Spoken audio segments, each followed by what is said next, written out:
you got two choices: either do it or don't do it. And obviously, the choice is to do it, because if you don't do it, you get nothing out of it. And you don't worry about the outcome, man. Just put your best foot forward. Don't worry about the outcome. A lot of the time, thinking about the outcome is what sets us back and what keeps us from doing it. Don't worry about the outcome, because that's out of our control. It's an external that we have absolutely no control over. I'm just going to do my absolute best. And if it works, cool. If not, I'm just going to keep doing it until I finally get the results that I want. Because eventually, you do it 100 times, you're going to get the results that you want. Persistence. Keep pushing, man.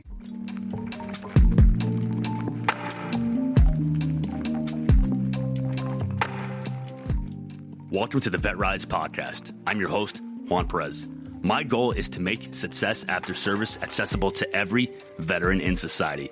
I believe in the power of leveraging your service, not as a label that defines you, but as a launching pad for your next chapter. What we have been doing has not been working, and it's on us to start changing the culture. Enjoy the episode, and thank you for your time.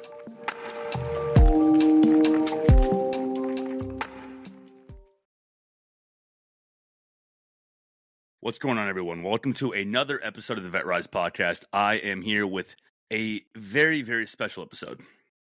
We're going to be talking to Bryan Journeay today, the owner, the founder of the Positive Mindset brand.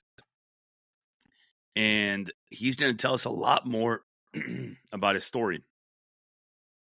And the reason why we wanted to have him on today is because part of the point of this entire conversation that we've been having on this podcast, part of the point of this entire reason we started this podcast is to change the veteran culture, to change the culture, not just for veterans, but of society and the way that we see each other, the way that we treat each other. And if anyone is doing that, if anyone is truly embodying what is it that I believe in, the way that I see the world, and changing our mindset and working on having a positive mindset, it's right here, right now. It's Bryan. So I'm going to open up the floor to him. Bryan, do me a favor, introduce yourself. Tell us a little bit about yourself, and we'll dive into it, my friend.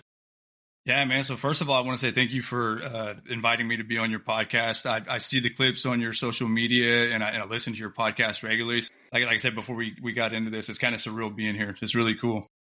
So thank you, man. I'm a big fan of what you're doing. Yeah, man. No, absolutely. I love it. I'm happy you're here. Good, man. So my name is Bryan Journeay. I'm from Yukon, Oklahoma. I'm a full-time service manager for a semi-trailer repair shop. I'm a single father. I'm a licensed skydiver, and I'm the founder and owner of Positive Mindset brand. Love that, man. So what was it that made you want to start Positive Mindset brand? So like any good thing, there was always a difficult time, like a traumatic experience, I suppose. So, and that's a long story. So I'll try not to get too into the weeds with that. But man, I was in my late 20s, mid 30s. Life was going good. I had a beautiful wife. I had an amazing stepdaughter. I had just been promoted to shop foreman at my job, so I was making good money, working long hours. Medical marijuana has just been made legal in the state of Oklahoma. So I started smoking medical marijuana to help cope with the stress from the new job. And I also wrote it off as an excuse to, I said it was my back pain, but honestly, I liked smoking weed to be transparent with you. And everything was good for a while, man. And anybody that's ever smoked weed, they know that feeling whenever they've consumed too much. It's just like a wave, and you're like, shit, like I've overdid it. You know what I mean? That anxiety feeling. And that's what happened one night. I overdid it, and I had an extremely bad panic attack. But unlike a normal panic attack or anxiety attack, this one just kind of stuck, man. I was actually hearing voices telling me that I was a piece of shit, I was worthless, and that I was capable of hurting my family. I was absolutely terrified, bro.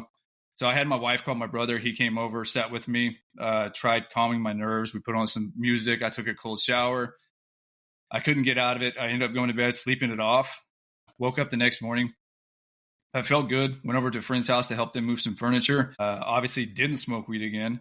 But out of nowhere, man, it hit me again. Boom, that same feeling as if I had smoked too much. Like I said, I hadn't smoked anything. I just got completely uncomfortable in my own skin. I started having those weird thoughts, intrusive thoughts. So I asked my wife to take me home, and I had the same mentality from the night before. I was like, I'm going to sleep this off, wake up and feel better. So I did. I went home. I was able to fall asleep. I woke up, and pretty much fast forward another 12 months, man. And I was still having those episodes without ever touching a drug or alcohol or anything ever again. I was experiencing all of those issues. So then it was at the start of the pandemic. Mental health was not easily accessible. It took me 3 months to get into a virtual appointment with a psychiatrist who I had done a load of research on. I wanted to find a good psychiatrist. And when I found this one, it took me 3 months to get in with her. After 30 minutes of speaking with her, she diagnosed me as bipolar with ADHD and PTSD and prescribed me a bunch of antipsychotic medication and whatnot. And I wasn't happy with that. You know what I mean? Because medical marijuana, everybody says that it's natural, it's good for you, it can't hurt you. But it put me in that state that I was in, So taking an antipsychotic medication or a medication that alters my mindset absolutely terrified me. That was one of my intrusive thoughts that I would have, that if I was to take that medication, I was going to do those things that I was afraid that I could do, like hurt my family. You know what I mean? So I didn't want to take the medication. Within the first hour of meeting her, she had already diagnosed you and prescribed you medication. Bro, yeah, within 30 minutes. Yeah. And this is someone that you researched thoroughly. And obviously, a lot of my followers or listeners are veterans, right? But I think that we're going to definitely have to circle back on this. But everybody is different, right? So I do not like the fact that this happened the way it did, especially because it sounds like you were going through something fairly... heavy, absolutely. But at the same time, like the way that it happened so quickly. So let's dive into more of that. So I want to open up the floor to you, man. I want to just give you a chance to talk, right? So keep telling me more about what you'd like to share. This is your space right here. Yeah. Well, so anyways, man, yeah. Like you said, I'd done a bunch of research on this lady, so I was very hopeful that she was going to help me out, and then diagnosed me, with bipolar. And I'm like, look, I've been fine my entire life. I haven't had an issue, no mental illness, nothing like that. And then I started smoking weed, and then bam, all of a sudden I'm bipolar, a lifelong mental illness. So anyways, bro, with that information, I didn't take the medication, and life just continued to get harder and harder. Ultimately, my wife ended up leaving me while I'm going through all of this. And I remember waking up in my house the first weekend that she was gone. It was my stepdaughter, my biological daughter, and her were all gone. I woke up and I told myself that, I needed to get out of the house. I didn't want to be there. It was so quiet. So I told myself that I was going to go hiking at the Wichita Wildlife Refuge. It's a beautiful spot down here in Oklahoma. Amazing. Mount Scott, big old mountain. So I started my drive, and then I knew that I wasn't coming back home, man. I told myself I'm not coming back home. I can't come back home to this empty house. So on my way, I stopped by a Waffle House. It's going to be my last meal. I told myself this is my last meal. I sat down and I ate with tears in my eyes, bro. And subconsciously, I wanted somebody to notice that I was going through a hard time, Yeah. I wanted somebody to say something. But obviously nobody seemed to notice. I jumped back in my truck and I took off. And it became apparent to me that I was not going to the Wichita Wildlife Refuge. I kept running two scenarios through my head. The first scenario was to find a hospital and run in there and just fall down and hope that they knew what I needed, because I didn't know how to tell people what I needed. I didn't know what was going on with me. I was dealing with a lot of mental issues. So I was, and then the second scenario was to go to this casino that I knew was right off of the highway. I was going to go to that casino. I was going to go to the highest room, to the highest floor, and I was going to jump head down. I was just going to end it all. And in that moment, I know that sounds crazy. Talking to you now, that sounds nuts. Anybody hearing this is probably like, dude, that's nuts. Like, those are your two options, really? Like, no, dude, they're so much better. I hear you. But in that moment, bro, that was the two options. And honestly, the easier one, because I knew where the casino was at, and I knew that jumping head first would end it all. I wasn't thinking about my family. I wasn't thinking about nothing. I wanted to be alive, but I desired not wanting to hurt more than being alive, if that makes sense. It does. So I don't know what came over me, man. I ended up pulling over on the side of the road, and I remember screaming and punching the steering wheel and just crying, bro, just letting it out, getting emotional just thinking about it. But it's okay. And I end up trying to call my brother who lives in Alaska, and he didn't answer. So I tried calling the only other person. There's several people out here that would help me, but in that moment, in my mind, I was like, the only other person that can talk me off this edge is, ironically, the person that helped put me in that situation, my ex-wife. So I call her, she answers, she's concerned. She said that she was going to come to me, and I'm like, I'm an hour away from you. You know, I was like, I'll come back. She ended up alerting my family. So they're trying to call me, and, you know, I'm embarrassed. I don't want people to worry about me. You know what I mean? So I'm not answering their phone calls, and I just go home. She meets me there. And I was kind of hopeful that, you know, it's like, maybe she'll see that, you know, how much I miss her, and whatnot. Anyways, it was all about her. It turned into her, you know, being miserable with her new roommate, and she's still okay with the decision that she made.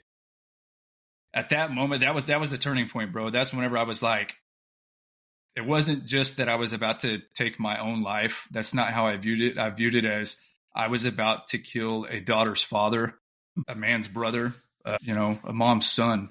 I was getting ready to kill that person. And I was like, from this point on, man, I'm changing my life. I've got to do something. I started microdosing the medication that therapist, that psychiatrist gave me. I started doing loads of research. And ultimately, what turned me around, fast forward a couple of months, my brother had me come out to Alaska. He paid for it all. He knew that I was struggling. He helped me out. It was a vacation. It was the first time in several years that I had someone to, I felt like everything wasn't on me. You know what I mean? Like, I didn't have to carry the burden of providing for the family financially and feeding you know what I mean? Yeah, I do. And he gave me a book, which I'll show you at the end of this. I'll show everybody at the end of this what that book was. But he introduced me to Stoic philosophy, which led me into other ancient Stoics and their writings and stuff, and, you know, how we can change our mindset and our perception of reality and the things that happen in life to completely alter the course of our lives. And that was the turning point, bro. That's when I was like, this is it. I'm focusing on one positive thing every day. And if this is working for me, I've got to share it. So I jumped on Instagram and I started sharing one positive post every day. Mm-hmm. And my mindset began to change, bro. People started commenting on it and relating to it. It was awesome, man. And then that turned into a couple of stickers with quotes on it. I started asking people, you know, free stickers, man. I'd order stickers and ship it and mail them to people for free. And that eventually turned into a T-shirt. And before I knew it, I had 3 T-shirts. You know, that's what we launched with. Those 3 T-shirts. Started printing them out of our own garage, and that's where we're at now, man. Yeah. How long have you been doing this for? So Positive Mindset brand, we've been doing that for a little over a year. We started printing the T-shirts in our garage. We called around. By we, I'm saying me and my brother. My little brother helps me out with this. I love that. So, yeah, man. Family operated. We called around several screen printing shops, and we had the idea of putting quotes on the inside of the shirt, like on the back or something, like a personal message for you, not for the outside, because we wanted it to be for you. Yeah. And we were having issues finding a screen printing shop that could do that and not charge us a ridiculous amount of money. So we're like, let's just do it ourselves, man. And it was scary, you know, because I'm like, we both got full-time jobs. I got a daughter, and I'm still kind of dealing with some mental stuff, you know.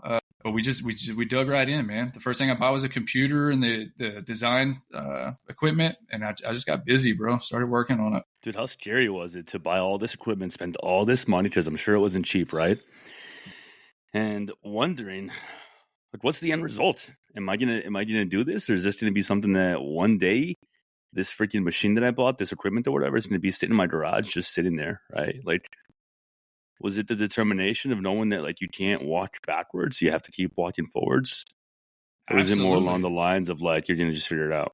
No, well, so going back at that point was not an option. You know what I mean? Like I said, that turning point, I said that I will never be that low again. And I wanted to use my story to help. I wanted to give it purpose. You know, I went through that traumatic experience. I wanted to give that a reason. And that reason for me is to give back to other people and to help them, you know what I mean? So turning back was absolutely not an option. And I still have difficult moments, you know, we were just discussing this not long ago amongst ourselves, you know, where we both battle that, but we still operate. We don't operate off of emotion or off of our self-doubt. We don't feed into it. We can feel like shit. We can feel depressed. We can feel like it's going nowhere, but we can still actively do what we need to do, what we set out to do. And it's awesome. I want to go back to what you shared with us. I want to thank you for sharing that with us, Bryan. I know it's not easy, man. And I've shared a little bit about my personal experience with the trauma and the battles that I've dealt with on this podcast, but I also want to say that I'm thankful that you're here, man. Like you are making this world a better place because you're here. And I know that I'm not the only one that thinks that. Like, I was talking to somebody last night, Jackie. I don't remember her full name, but she was talking about how, you know, the clothing brand that you have has really influenced her. And dude, it's much more than a clothing brand. Like, I hate saying just clothing brand because it's much more than that, man. Like you have a movement, you have a message, and it's freaking amazing. And I'm very much similar to you, where everything that I do, I want to give it detail. And now that I know that you have an ADHD diagnosis, it makes a lot more sense because I'm also part of the club, and I get why you do things the way you do, the way you package your packaging, the way that you design your t-shirts, the just the intention that you put behind it. So I think that they're freaking awesome. If you haven't by now, stop the episode and gone to check out the Positive Mindset brand on IG or on their website. You definitely do that, but make sure you come back. I have, I think 4 or 5 shirts of yours, plus this awesome hat that if you're watching the video, you can see it. But it's been absolutely just seeing what you do, man, and the energy that you have into it. It's really amazing. So I want to go into the fact of asking you, how do you come up with each design or each message? Like, what goes into it? Yeah, so I appreciate that, man, and I want to let you know that you have been a big influence of mine. Watching you and your determination to succeed and to help other people has definitely helped me on my low points. You know, we have conversations outside of that, but yeah, you've helped me out a lot. So Same to you, man. answer, thanks, bro. Your question, the designs. I'm an artist. I love to draw. I don't know if you guys can see them up here. I love drawings. I kind of incorporate that into the designs. Every design that I have is a piece of me.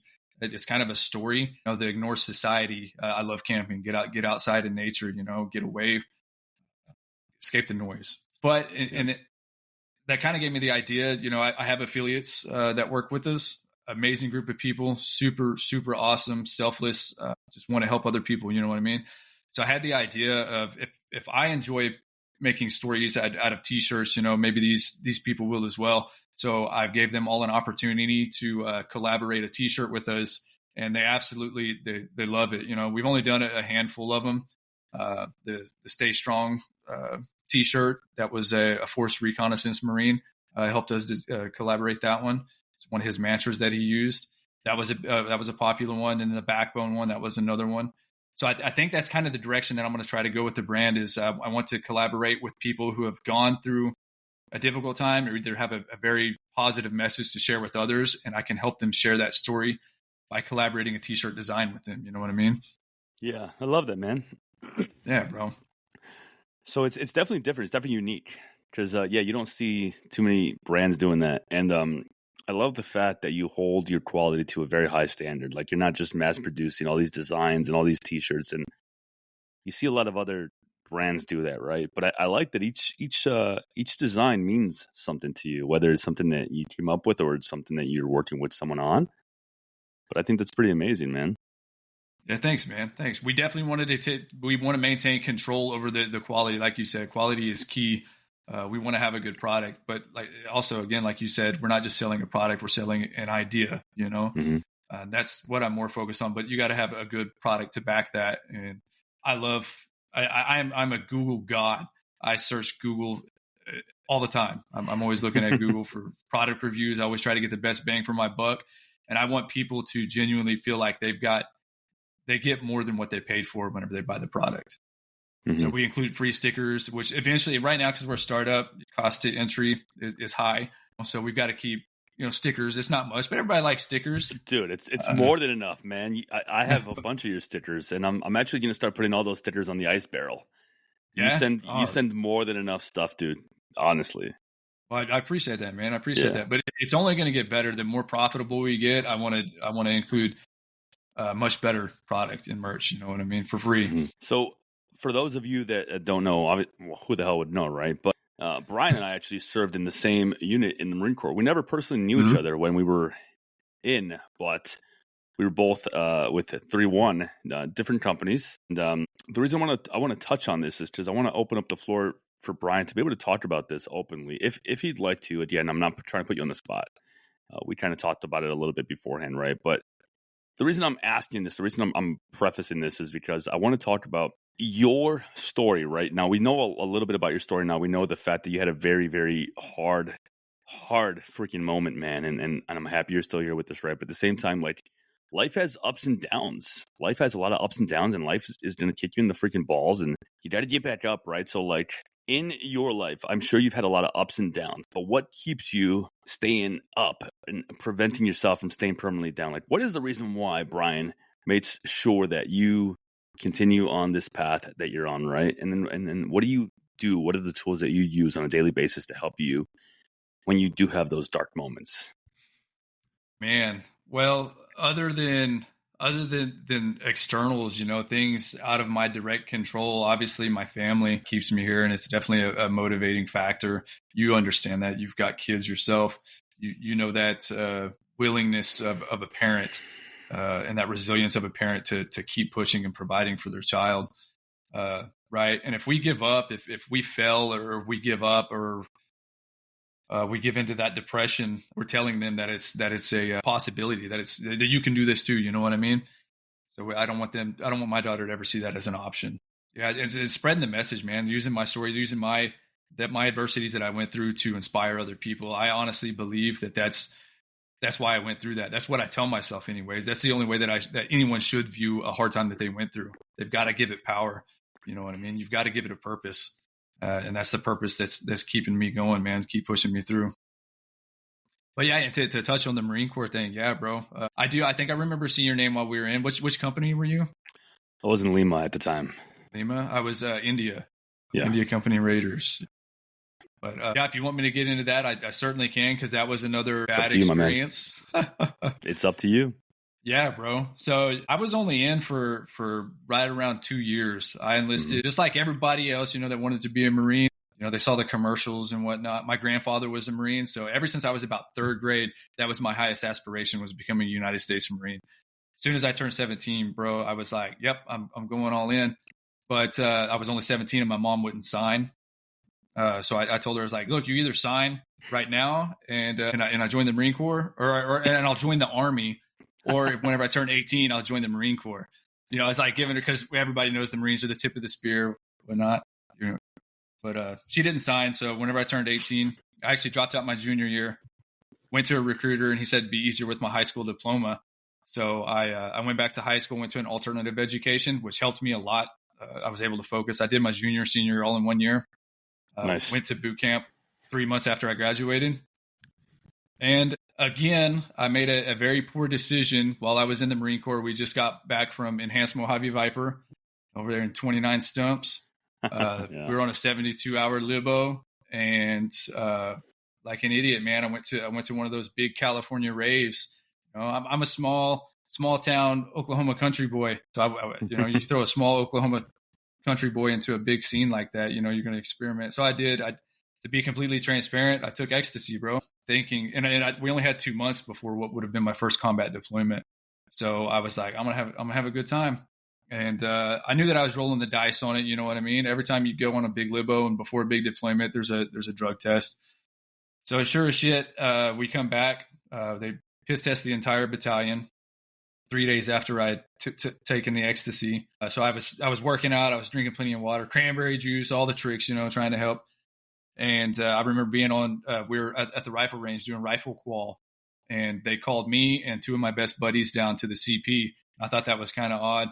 So we're standing in the command post, and I got either of my buddies on both sides of me, and my platoon sergeant comes up and he grabs one of them by the collar of his blouse and just shaking him back and forth. Why the fuck did you let him do it? Why'd you let him do it? And instantly, bro, I'm like, I know what this is about. And then he goes to the other buddy and he starts shaking him around. What'd you do? Blah, blah. Why'd you let him do it? And then he comes to me and he's, you piece of shit. Why'd you do it? And man, I started to tear up, and he's like, don't cry now. You didn't cry when you did it. It was bad, man. So I went from being, that feeling whenever you come home on leave, you feel 10 feet tall, you're wearing the uniform. You're so proud of yourself. You're doing something. And I pissed all that away, bro. I threw it all away off of one night of fun. And I carried that with me for the longest time, bro. Whenever I got out, they put me in the remain behind element. I remember going down to the command post once a week, and I would have to, they'd list the casualties and the engagements and things that would happen. And it was brutal, bro, because I wanted to be there, and I let my team down. I was a assault gunner. I let them all down. So whenever I got out, man, it screwed me up. I was drinking a lot, getting into fights. I ended up having to do a year in county jail for a DUI and aggravated assault and battery.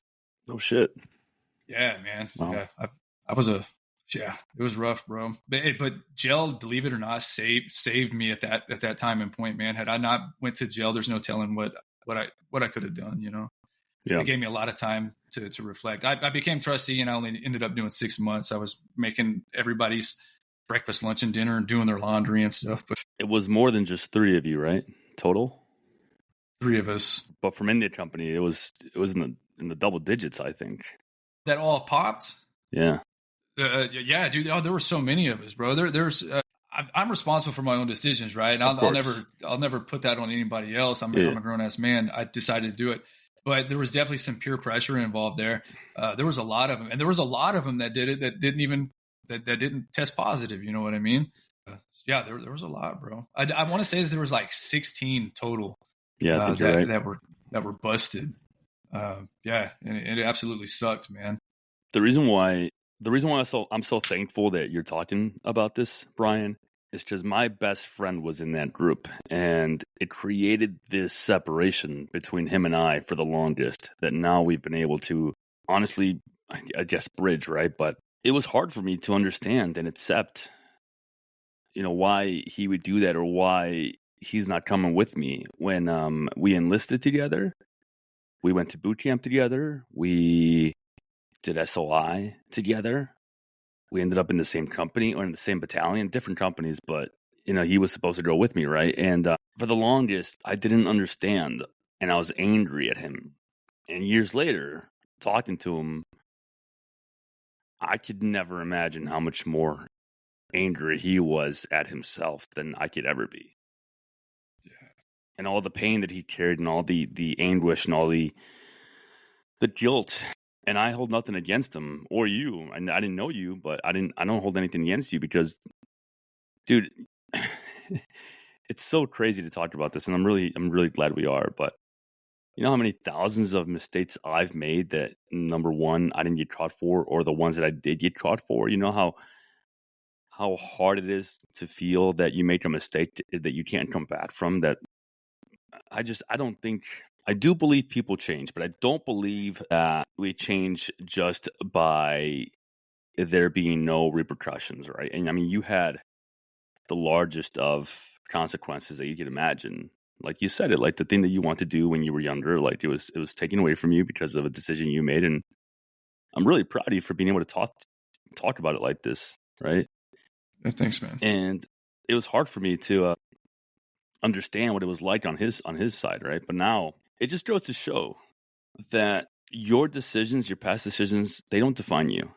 Just look at everything you've built. Look at everything you've done. Look at everything you've accomplished. I will say that it doesn't even sound like that moment was the hardest moment that you've experienced in your life based off what you've told us today.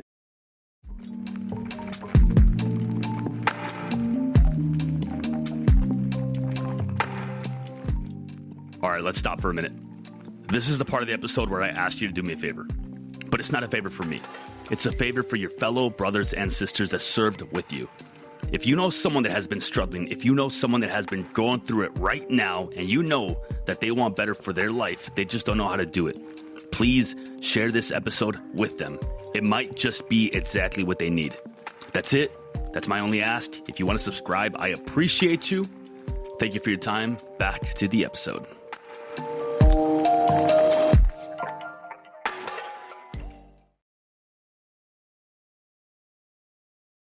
No, absolutely not.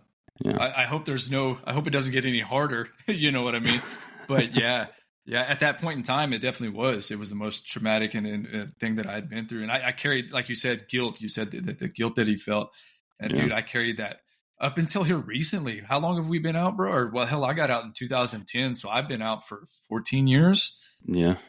bro, I carried that guilt with me for so long. Like I had a Marine Corps sticker on the back of my truck because, you know, I was proud of it, you know, something that I'd always wanted to be. So I wanted to tell people about it. And as soon as I would, I tell them, yeah, but I got an other than honorable discharge. And finally, I had a buddy, JMO, the guy that did the strong shirt with us, super awesome dude. He told me, dude, he called me out on my shit. He actually sent me a voice message because I introduced myself to his group of friends as an OTH Marine, you know, and he's like, stop fucking doing that to yourself, dude. He's like, why do you do that? He said, that does not define you. That's not a part of you. That's not who the fuck you are. That's something that you went through.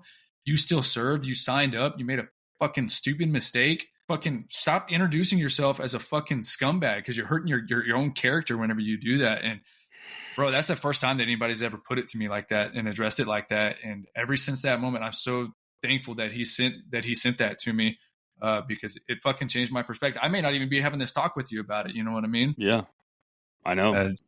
And he's absolutely fucking right. Yeah.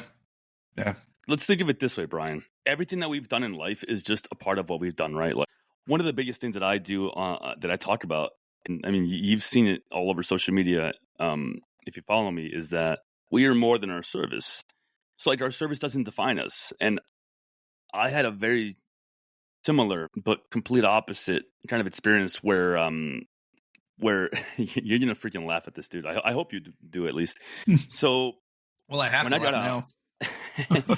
When I got out, I didn't have any other identity. I didn't have anything else. I was just a Marine. Why? Because I didn't do shit in high school. I didn't have any friends, man. I was a fucking just loner that got expelled and suspended from like 3 or 4 different high schools. I ended up finally graduating with my graduating class after getting kicked out of that high school and coming back. I didn't have anybody. I didn't know who the fuck I was, man. So like to me, the Marine Corps was all I was. That's it. That's it. No sports, dude. No fucking instruments. No clubs. No teams. No nothing, my man. So when I got out, I felt like that was my everything, the Marine Corps. And I was wearing this hat that had a sniper tab on it because I was a scout sniper, big fucking whoop, right? I mean, yeah, it's cool, but it's not everything of what I was. And I've heard you talk about this, I think. Yeah. And it's crazy because I remember going to this VFW meeting to meet some Marines that somebody told me to reach out to or whatever. And these 2 Marines, they introduced themselves to me, and they're still in my life right now, actually. And they start busting my balls. Like, oh, is that a fucking sniper tab? Are you fucking scouts? I'm like, yes, I am. And I just didn't realize the arrogance. I didn't realize the fact that like they were pointing out something that I wasn't even realizing. After that, we had conversations where like, dude, like you're more than that. Like you're rubbing people the wrong way when you introduce yourself this way because people think that you think you're better than everybody else. I'm not. This is just all that I am. I don't have anything else to share. Like people have all these things to talk about their life, and I was a part of this, I was a part of that, and like I don't belong to anything besides this small little club that the Marine Corps was, brought me into. And the reason I'm sharing all this, Bryan, is because I feel like we both have different but similar stories in the fact that we both realized that we are not our past. Whether it was something that was hard to go through and we made a mistake, or whether it was the only thing that we had. Like you and I are both creating something pretty freaking amazing, man. And if I may, I will say that there's definitely going to be a Vet Rise T-shirt coming. I'll put it out there, man. I'm sorry. I know that you want to keep it a secret, but we're definitely going to be working together because I love absolutely. what you're doing. Yeah, for sure, man. Yeah, thank you for sharing that. I've heard you tell that on one of your podcast episodes. I think I've listened to all of your podcast episodes, bro. Especially when you invited me on this. I got to touch up. I got to make sure I know what he's talking about. But yeah, dude, I think we've all experienced that. Mine came from a place of I always play myself down, always water myself down because I don't like attention. I was really nervous to do this podcast and I always kind of put myself off. Like I've always thought that I wasn't qualified or not capable of doing something like what I'm doing because I don't like the attention of it. You know what I mean? I don't want to be the focus, the center of attention. So I always play myself down. Versus when you got out, you were wearing I was rocking the sticker too. You were rocking the sniper thing. If I was a sniper, hell, I'd be rocking that too, man. That's a big achievement, bro. And at that point in your life, that was a big thing for you. Yeah. but I'm glad that you realized that you're more than that. Sadly, I see a lot of veterans that they let their service be the highlight of their life. Guys our age, even older than us, that's the maximum. That's the best thing that they'll put out. That's the highlight of their life, and they can't do any better than that. And that's just, I've heard you say it so many times. It's a stepping stone. You know what I mean? It's a foundation for life after your service. I hear you say it all the time, dude. And it's so damn true. Actually, I think you're one of the first people that I've heard say that, and keep preaching it, brother. Cause it's so true, man. So Thank many you, people man. just Keep going. Yeah. Just so many people, man. They just let that be their highest achievement, man. And there's so much more than that. And I love what you did, because it wasn't the thing that you told, dude. You know how many? I'm gonna ask you something point blank. What happened to you was something that you created because of the decision you made, right? Do you know of other people that were in the same boat as you, but they didn't take ownership over it and they never came back from it? But do you know of anyone in that situation? That they didn't come back from it? Like they didn't admit that it was their fault, or that they screwed up? They've never left it behind. They can't like talk about the Marine Corps now. Like they're still mentally in a bad place from it. Man, not with my situation, not with being a drug pop, and getting out with an OTH. Matter of fact, it's actually quite the opposite that I've seen. I've seen a lot of them lie about it. You know what I mean? They lie about how they got out, and they disguise it because they're ashamed of it. You know what I mean? Yeah. So I think that's kind of what I'm asking. Like, okay, do you know people that just weren't able to own up to it? To like leave it in the past, as far as like the way you've been able to actually face it, right? Face it, look in the mirror, tell yourself like, this is something that happened. It's no longer me. I'm going to be able to be honest about it and move forward, right? Like I'm sure a lot of people weren't able to get to that point. Yeah, bro. Yeah. So I've lost touch with a lot of them, but at that time, yeah, absolutely. There were several of them that didn't move on past it. You know what I mean? So what's next for you? What are some of the things that you've been working on that you kind of have in the back burner? Man, so personal life, skydiving has been big for me. Yeah, I've been seeing that.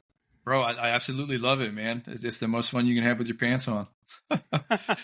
Bro, it's a blast, man. So it was kind of a challenge for me, fear on my Instagram. I don't know if you've seen it. I've kind of coined the phrase student of fear. And I got that from this book that I'll show you at the end of this that my brother gave me. Student of fear, man. And my whole life has been controlled by fear with social anxiety. And that's the big thing that holds a lot of us back. So I figured if I can get comfortable enough with fear to jump out of an airplane, I can overcome fear anywhere. You know what I mean? Yep. Because fear at its core is the same emotion, regardless of the source that it comes from. What separates it is its intensity, and the intensity is distinguished by your relationship to that thing. That's why some people are afraid of spiders and others aren't, because in that person's mind, spiders are creepy, crawly, nasty things. They don't want nothing to do with them. The other person that likes them views them as a cute, cuddly creature that's harmless. Does the person? I would say I'm indifferent about spiders. I just don't like killing them anymore. Okay. You're indifferent, so they don't bother you. You just cool with them. Just imagine. All right, so like it's interesting because the concept of spiders, it's something I want to dive more into, right? Because a lot of people, like you said, it's very polarizing, right? But people either, I don't know. I could never imagine being something and then being killed just because of what I am, where I'm at. Being in the wrong place at the wrong time. Yeah. That's all it is. So like I really try not to kill spiders. Like whenever I find one, I really try and get it outside. And I never thought I'd be that way, especially being who I was in the Marine Corps. I mean, so it's not hard to talk about, but it's hard to say it out loud because it's so embarrassing. But I was fucking like sick in the head, man. Like I was this Marine Corps scout sniper that went to Afghanistan and came back, and now I'm heartless. I have no heart, all right? And I remember one time I was driving, and I think I ran over a squirrel. And my team leader was with me. I was the assistant team leader at the time for the sniper team, and I think I laughed about it. Sick, right? Now I can talk about it because I know that it wasn't right. And he looked at me, he's like, "You think that's funny?" I'm like, "Yeah, whatever. Like, it doesn't bother me. Like, I'm heartless, like I'm a warrior," which now how silly that sounds, to think that being a warrior means to run over a small defenseless animal, how wrong that is, right? But I understand that now too. But I remember he told me, he looked at me, he's like, "You're gonna get older one day and you're gonna realize how wrong you are." And I laughed about it. I'm like, "Fuck do you know?" And you look back and you're like, damn, like that was wrong. That was very wrong. And I don't think I might have, I don't know. I don't think I did it on purpose. I don't want to think that I did, right? But, do you think at that time, do you think that you knew, like deep down in your core, like it was wrong, but because you were a Marine Corps scout sniper, you had to be unaffected by it? It's a good due question, to your training? Man. Yeah. I think that I had disconnected so much from my emotions for so long that no, I don't think I knew it was wrong, because I bought into, damn, we're getting deep, but there's no limit for time, by the way. But I think that because I came from this childhood of no friends, feeling alienated, feeling like nobody liked me, it was a rough type of childhood, differently than others. Everybody has their own story. Everyone has their own narrative, right? But because I came from that lifestyle and I really bought into the Marine Corps like mentality of like, this is your everything, you are a warrior, you are a machine, I really did buy into that. And here's the thing though, Bryan, it's like it served me well, because I was a squad leader in boot camp. Then I went to freaking SOI or whatever, and I did fairly well. And I kept, it was this reinforcing thing of like, all right, me being mindless and heartless, or being willing to do the things that nobody else is willing to do, or being willing to shut off my emotions, it's working. So it's this reinforcing thing of like, what I'm doing is working. Boom. Okay, I get to my infantry unit. Okay, I'm respected, I'm feared, whatever. And then I use it to get to sniper platoon, because I'm willing to do more than anybody else is. I'm willing to show up early and leave late, and it's working. Now I'm an assistant team leader. I went to sniper school. All these things that I'm doing are working. So I think my emotions were so shut off by then, dude, that no, I don't think I knew that it was wrong. I really think that it was so deep down inside, so shut off, that I don't think I realized it then. It's a good point. Well, and honestly, that's what they want. You have to. That's what you have to be to go over and do the things that you were trained to do. You have to be able to shut that off. I remember my seniors, which make us watch videos, the screwed up, the E-Bombs World videos and stuff like that, of people getting decapitated and whatnot, to desensitize us before we went overseas. And that shit kind of like traumatized, just watching the video of it. You know what I mean? It's like looking back at it now, it's like, man, that was some fucked up shit. And I saw some pictures of the guys that went through Fallujah. Our seniors were some of the guys that went through Fallujah. They showed us pictures of shit that they did over there, bro. I'm like, I'm fucking glad you're on my side. God damn, man. Like, makes me wonder where they're at mentally these days, Hopefully in a better place, man. Hopefully. Yeah, I think that it serves a purpose when you're in. But I think that it's so hard when you get out, dude, because like you don't realize that all these things that you learned, all these tendencies that you picked up, all these habits that you consider skills, not all of them serve you anymore. And I've talked about this in depth, right? But like, I've even realized this, Bryan, which is weird to say, but we're gonna freaking hash this out, because I think this is the best place to do it, right? Let's get it. I thought that the arrogance and the ego and the cockiness and the over volunteering, I thought those were the bad attributes, right? And like those are the ones that have to work and change, and I have to like actively work on those. About a week ago, I realized that like my leadership was something that was actually holding me back, because I learned to lead one way, and I never focused on changing how I lead, because I thought, well, that's a good skill that I have. That's something that the military taught me that I have to keep with me. But because I looked at it that way, I never let it evolve. I never actively changed anything about it. And up until a week ago, I realized that I was leading my team the wrong way. I have a team, also family members, and I realized that I was actually like leading them the wrong way. I was expecting them to do stuff that I never trained them on. because I hold this standard. I was expecting them to do stuff that, I would do without me having to tell them. Mm-hmm. I would trust but verify everything that they did, where they didn't feel like they had ownership over anything. And I was correcting them the same way that, maybe not the same way, not knife handing, right? But I was correcting them very much in a similar way that I would correct myself. Like, hey, I noticed this is wrong. Let's fix it, or let's do it differently next time. I wasn't painting the picture for them of the vision of what it is that I want to do. I thought that it was just understood, because in the military, everything's understood. We go through an indoctrination when we start, and then why you're deploying, why you're doing the training. You don't have to explain to every single one of your dudes, like, hey, we're going to do this training because we need to go fight, and we have to make sure that we are trained up, and we have to make sure we trust each other. Like, deep down inside, that the reason you're doing a freaking field op and you're miserable and you're sitting in the freaking rain and you haven't ate and you're all wet, part of that is because you need to learn to be miserable, and you need to learn to be able to operate under misery, right? We get that. But I was taking all of those things, dude. I was still applying a lot of that to my leadership out here. And I realized man, that needs to evolve, right? Leading civilians in the civilian life. Yeah, bro. That's never good. Leading civilians with a military background, in a military manner, is never pretty. It's very, very abrasive. You get a lot of kickback. Yeah, dude. And what have you found has been? Fuck it, I'll just ask you point blank. So, what has been the biggest shift in your mindset since leaving the military? And I'm going to say leaving the military because I don't think that your decision, your past, I don't think it defines you. There's plenty of freaking dudes who served 4 years, 10 years who didn't deploy. There's plenty of dudes who did a year and they, did something that prevented them from deploying. My point in what I'm trying to say, because I'm all over the place here, is that I don't think that your past defines you at all. I think that it's part of your story. I think that honestly, your past is actually part of the reason you are who you are.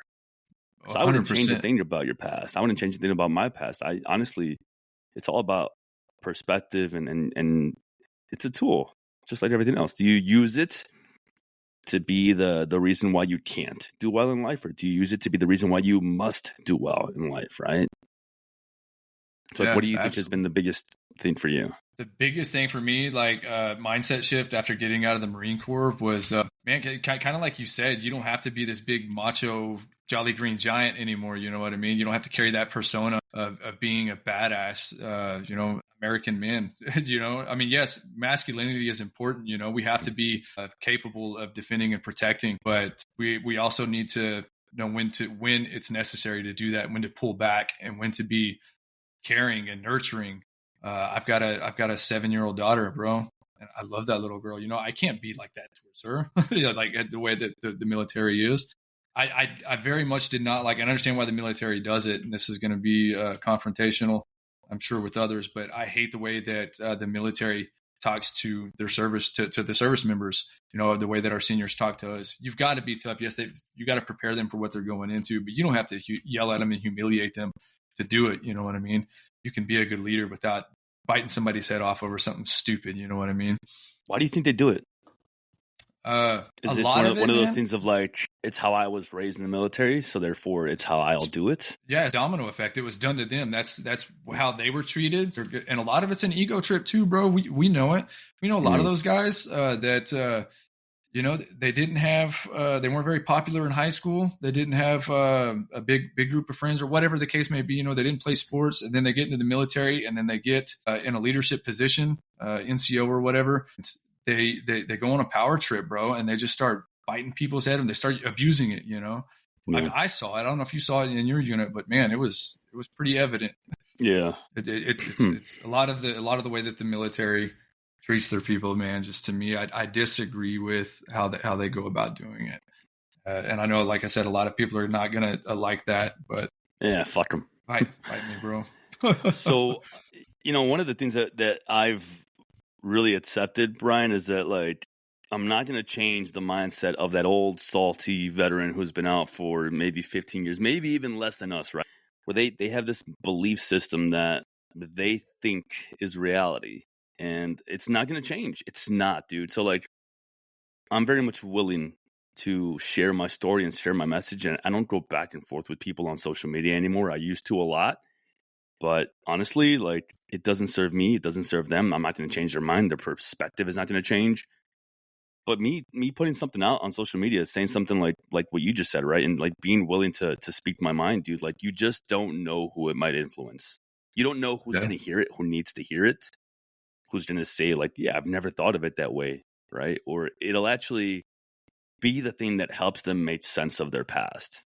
Like they've had all this confusion, all this like distortion, and then they realize like, damn, like, man, and maybe it's self. Maybe it's like, man, I just realized like, it was this about power for me, and now I feel like I don't have any, which is why like I'm having trouble at this job that I'm at, where I feel like I'm not respected. And then they can start doing some work on themselves, right? Or maybe they realize like, damn, like the military made me feel small and I felt belittled because of the way that I was treated. So now I keep looking for relationships in my life that make me feel small, believe it or not, because I feel like it's normal.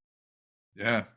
Well, yeah, you just nailed it. You know the repercussions of disrespecting or not obeying an order from a senior Marine. You know what I mean? That's a big no-no. You do not disrespect or not follow an order that was given to you. So whenever those NCOs or someone in a leadership position get out into the civilian world, and the civilians don't look at it like that, they're like, I'll go find another fucking job. You want to talk to me like a piece of shit? Fuck you. I'll go find another job. It's a reality check, bro. It's like, oh shit. Like, huh. Yeah, maybe I do need to treat people a little bit fucking differently.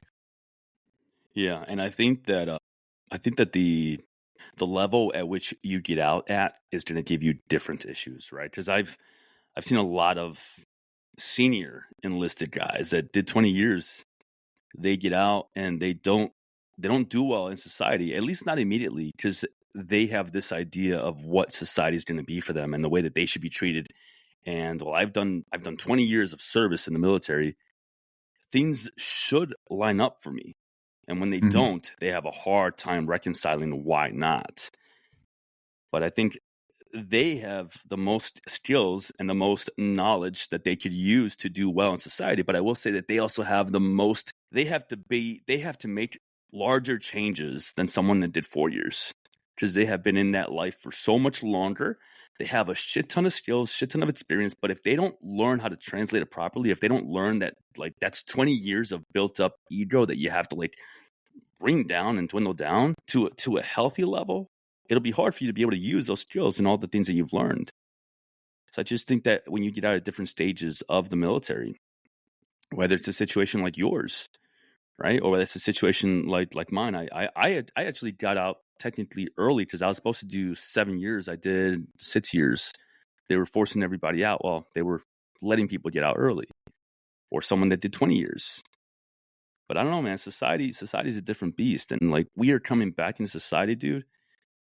Into society technically, because honestly, dude, for people like me, like I didn't have anything before I joined, and I had a couple girlfriends, couple friends, but like nothing that I really valued, right? At least not to the point where like the Marine Corps made me feel like, damn, I have purpose in this world. That was the first time I felt purpose in my life, dude. First time. I remember that. It's an amazing feeling. And I think that's what we're all looking for when we get out, like that sense of purpose, that sense of like, I matter. Because like, dude, think about it. We get all this purpose being in the Marines, and like just fucking goes away, dude. And I'm sure that's something that you battled with for a while.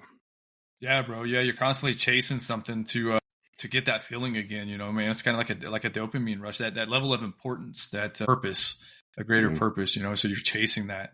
I remember for the longest time, dude, I did all kinds of research. I was trying to figure out how I could, because I wanted to go to combat. I wanted to go back to combat to prove. I wanted a deployment, man, to I don't know what for, man. Now looking back at it, you know, now I've got a daughter and everything. Like, I'm so glad that I didn't have to experience the things that you and everybody else, all the other veterans, had to experience over there, man. It was completely naive and stupid of me to really think that that's what I wanted. I was looking into ways to go over there. Even after my service, just to prove a point, I guess, which is stupid. Yeah, bro. My trains. Yeah, yeah. my transition out was completely different than anybody else. And I don't, that's why for the longest time, I didn't feel, I don't rate to talk about this, you know what I mean? Cause I didn't deploy and I was only in for 2 years, but it's still a part of me, you know, so it's an experience that I had. So for sure. Dude, I get it. Like proving your mettle, right? Like I get it. It's part of like the hero's journey in the mind of, but I feel like you definitely see now, at least I believe that like you have such a larger purpose in life. I mean, you're raising your daughter, you're building something, dude, that is definitely changing people's lives. Like the delivery mechanism is different, but like you and I are doing very similar things, dude. yeah, Like I don't know if anybody's told you this, Bryan, but like you can positively change someone's life in just a day because they put on a shirt and they look at the message, or maybe the hat reminds them of like why it's all in your head, right? And I love some of the shirts that you have, dude, because honestly, like, number one, you can tell you put so much effort into the idea behind it, and number two, like, the message is freaking strong, and it doesn't come from anywhere because it sounds like it's very personal to you, and it sounds like it's from personal experience, right? So yeah, I just want to say, man, like, I cannot wait to see where positive mindset, you know, brand grows, because I'd love to keep growing with you, man. And the main reason why I want to have you on today, and I want to hear about the book next, but the main reason why I want to have you on today is because honestly, your story is unique, but your story is someone else's survival guide. Like, you just don't know who you might influence, who might be hearing this right now and might, like, maybe they had to pull over on the side of the road as they're listening because they're like, damn, like, I never talked about this because it's something that I went through and I was so embarrassed about it and I felt so much guilt, but this guy is able to open up and talk about it, and he's doing great. Yeah, and dude. Of course we can all be doing better, but like, he's doing what I want to be doing, where I'm actually talking about it, right? Yeah, man. Since I've been more vocal about it, I've had people reach out to me on social media. I actually had a good friend from high school that reached out to me, and he said that he was going through a similar situation because of my transparency on social media. He thinks that I can relate. He wanted some advice, and it was awesome, bro. We talked on the phone for an hour. Whether he benefited from that or not, I'm sure he did.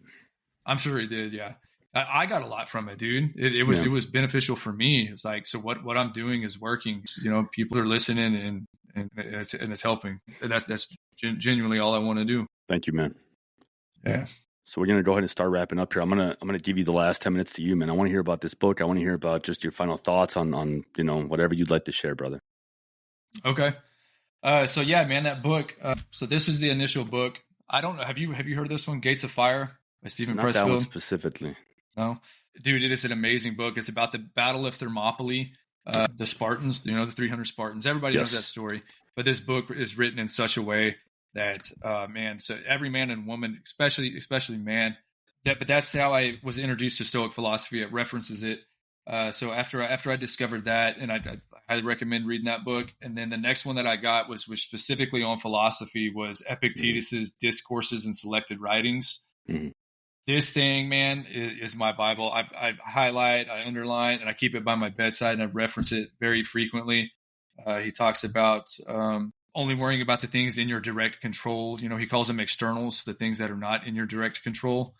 We tend to overthink things. You know, we get so wrapped up in our heads, and we overthink things, and we let fear hold us back, and self-doubt and our self-limiting beliefs. We've got two choices, the dichotomy of choice, man. You can either do it or not do it. So whether it's talking to that pretty girl, or starting that business that you're interested in, or being on a podcast with a awesome dude, you got two choices: either do it or don't do it.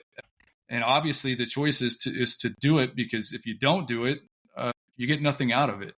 And you don't worry about the outcome, man. Just put your best foot forward. Don't worry about the outcome. A lot of the time, thinking about the outcome is what sets us back and what keeps us from doing it. Don't worry about the outcome, because that's out of our control. It's an external that we have absolutely no control over. I'm just going to do my absolute best. And if it works, cool. If not, I'm just going to keep doing it until I finally get the results that I want. Because eventually, you know, you do it 100 times, you're going to get the results that you want. It's persistence. Keep pushing, man. I freaking love that, man. Honestly, it's been an absolute pleasure. I wish we had more time. I definitely want to have you back on, Bryan. I'd love to have you back on. I'm sure we can make it happen. We'll have a longer time. But I wanted this to be just, I guess, a tease of the possible conversation that we can have and really dive into, because we have similar mindsets, right? Mm-hmm. Yeah. And I'm sure we can help each other grow more. And I'm sure there's a lot of people listening that are definitely taking a lot out of this. So if you're listening to this, definitely go check out Bryan and his brand. The socials for him will be in the comment section. But Bryan, where can people find you on social media? Where can they find more about you? So Instagram is primarily where we're at. I don't like TikTok. TikTok's a good. I need to get better with it because it's a great way to grow. Listen, I'm going to defend TikTok because listen, your TikTok has been successful, bro. Yeah, yeah. I find that the modern or younger or whatever you want to call it, veteran, hangs out on TikTok. So think of it this way, right? Like TikTok really blew up, like what was it, 4 years ago during the pandemic, right? Mm-hmm. So 4 years ago, there was veterans that were getting out that have now been out for 4 years. So like they were on TikTok, right? Which means that TikTok has been something that they know for the last 4 years, 5 years, whatever for them. And Facebook, not so much. Facebook is more of our generation, right? Or older or whatever. And those veterans that have been out for longer periods of time, if they went down the path of this is my mentality, this is my belief, this is my echo chamber, I'm going to find a Facebook group that believes this, like they're stuck there and it's hard to change. But the younger veterans, like they are on TikTok, dude, and it's actually a wonderful place, man. Most of my people find me on TikTok, and that's the reason why it's done so well. So I wouldn't say I'd say give it a chance. Yeah, I'm trying. It's just it's the platform itself that I'm struggling to navigate. I love the content that I come across on TikTok, and if it's a platform that's helping you reach people and give them the help that they need, dude, I'm all for it. I'm all for anything that helps people, for sure. But Instagram's where we're at. That's my primary social media, and my personal Instagram, Bryan Journeay, all one word. Positive Mindset Brand, all one word. So I butchered your name when we started. I apologize. You're okay. Hey, man, I'm 35 years old. I've heard it my entire life. That actually wasn't that bad. Cool. And they can find you on IG, and we'll post your link here in the comment section. But we're going to go ahead and wrap up, dude. Bryan, thank you for joining, dude. Thank you for being here. I definitely want to have this conversation again in a different way, and I'd love to have you back on. So again, thank you, brother. Thank you for your time. Absolutely, man. I appreciate you, Juan.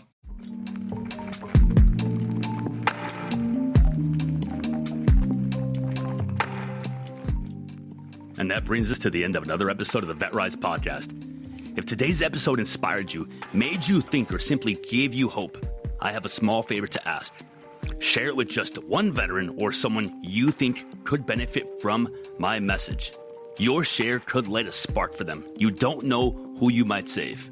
For more insights and to join our mission, follow my socials at JP, the Veteran Coach, and explore how we can rise together. Thank you for joining us, for being part of this journey, and for believing in the power of rising together. Until next time, keep pushing forward, keep rising, and never forget that we are stronger together. My name is Juan Perez, and thank you for your time.